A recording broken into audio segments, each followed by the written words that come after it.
The night was supposed to be ordinary streetlights casting their warm glow on quiet neighborhoods, televisions flickering in living rooms, and the hum of air conditioners battling the August heat.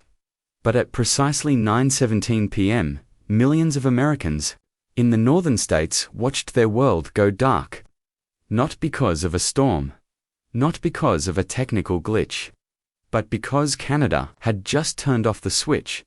Asterisk, in a move no one thought possible, the Canadian government announced a nationwide halt on energy exports to the United States. The decision, framed by Ottawa as a matter of sovereignty and survival, was delivered in a tense press conference by Prime Minister Claire Beaumont, her voice steady but her eyes revealing the gravity of the moment. For too long, she declared, our resources have been taken for granted. Today, we take control of our future, even if it means a blackout for our neighbors. Asterisk, the shockwaves rippled instantly. From Detroit to Buffalo, from Minneapolis to Seattle, cities that relied heavily on Canadian electricity suddenly plunged into darkness. Hospitals scrambled to activate backup generators. Families lit candles in kitchens. Small business owners locked their doors early, knowing that a single night without power could mean thousands in losses. Asterisk, in a small diner just outside Duluth, Minnesota, 57-year-old truck driver Bill Hanley sat with his coffee, staring at the blank TV mounted on the wall. Canada, he muttered to no one in particular. I thought they were our friends. Across from him, Maria Lopez, a single mother of two, clutched her phone. No signal. My son's on a breathing machine at the hospital, she whispered, her voice breaking. I just need to know he's okay. Asterisk, back across the border, the mood was different but no less heavy. In Ottawa, the Prime Minister's aides gathered around a map showing the nation's energy grids, their faces pale. The blackout wasn't an act of aggression, they insisted it was an act of protection. Record heatwaves had driven Canada's energy consumption to record highs. Reservoir levels at hydro plants were dangerously low. Energy companies warned that unless exports were cut, Canadians themselves could face rolling blackouts within days. Asterisk, yet the optics were undeniable.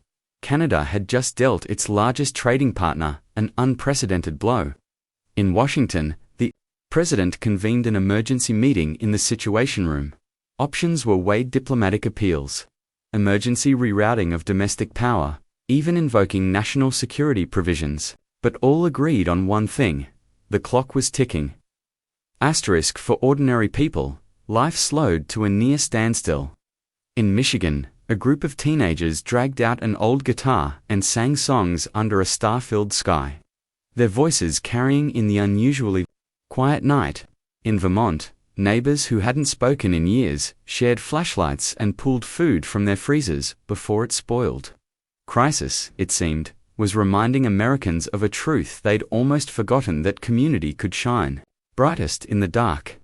Asterisk, by day 3, negotiations began to show cracks in the stalemate. Behind closed doors, Canadian ministers and U.S. envoys hammered out a fragile compromise: a phased return of partial exports in exchange for a joint North American Energy Resilience Pact.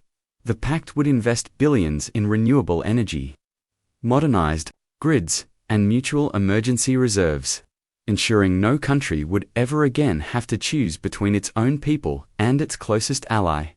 Asterisk, when the lights finally blinked back on in Buffalo, cheers erupted in the streets.